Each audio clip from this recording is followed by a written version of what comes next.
इंसान या इच्छाधारी नाग, एक रहस्यमयी मोहब्बत की दास्तान। यह कहानी ज़ैनब की है, एक गरीब कढ़ाई करने वाली जो शहर के एक पुराने मोहल्ले में सिलाई का छोटा सा काम करती थी। वह दिन रात मेहनत करती ताकि अपने बीमार पिता सलीम बाबा और छोटे भाई जावेद के लिए दवा और खाना जुटा सके। उसकी कढ़ाई इतनी लाजवाब थी कि राय साहब की हवेली की रजाइयों और पर्दों पर सिर्फ उसी का काम होता था। एक दिन राय साहब की बेगम ने नए डिजाइन के पर्दे बनवाए, लेकिन लेने कोई नहीं आया। ज़ैनब ने खुद जाकर पर्दे हवेली पहुंचाए। बेगम ने उसे झिड़क दिया, अब आने की जरूरत नहीं, हम खुद भिजवा देंगे पैसे। वह मायूस होकर घर लौटी, लेकिन रास्ते में उसे महसूस हुआ कि कोई उसका पीछा कर रहा है। जैसे ही वह पलटी, सामने एक नीली आंखों वाला नौजवान खड़ा था। वह थका हुआ और जख्मी था। मुझे एक रात के लिए पनाह चाहिए, उसने कहा। ज़ैनब घबरा गई, लेकिन उसकी आंखों में एक अजीब सी मासूमियत थी। वह उसे अंदर ले आई, पट्टी की, खाना दिया। रात भर वह चुपचाप कोने में बैठा रहा। सुबह तक वह गायब था, जैसे कोई सपना हो। अगली रात वह फिर लौटा। तुम्हें क्यों लगता है कि मैं बार बार तुम्हारे पास आता हूँ, उसने पूछा। शायद तुम खो गए हो, ज़ैनब ने जवाब दिया। या शायद मैं लौट आया हूँ, वह फुसफुसाया। रोज की तरह वह आता और चला जाता। लेकिन एक रात ज़ैनब ने पूछ ही लिया, तुम हो कौन? उसने सिर्फ एक नाम लिया, आर्यन। इतना ही जानना काफी है अभी के लिए।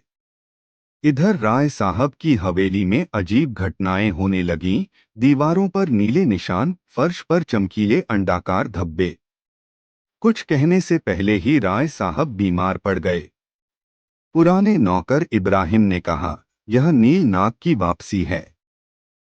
100 साल पहले इस हवेली में एक नीला नाग रहता था, जिसे जहर देकर मार दिया गया था।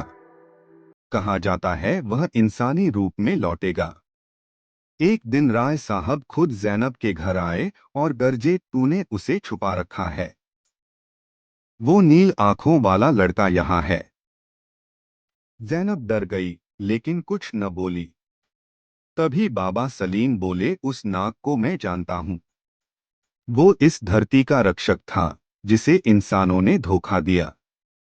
अगली रात ज़ैनब से मिलने आर्यन आया। अब मैं जा रहा हूँ, उसने कहा। क्यों? ज़ैनब की आंखें भर आईं। क्योंकि बदला पूरा हो गया है।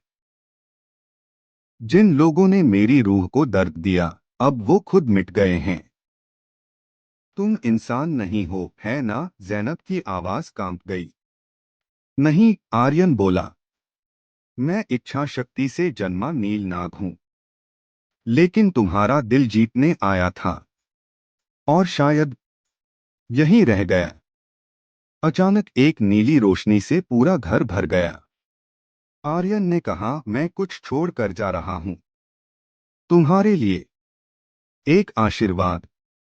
और अगले ही पल वह नीला नाग बनकर रात के अंधेरे में चला गया।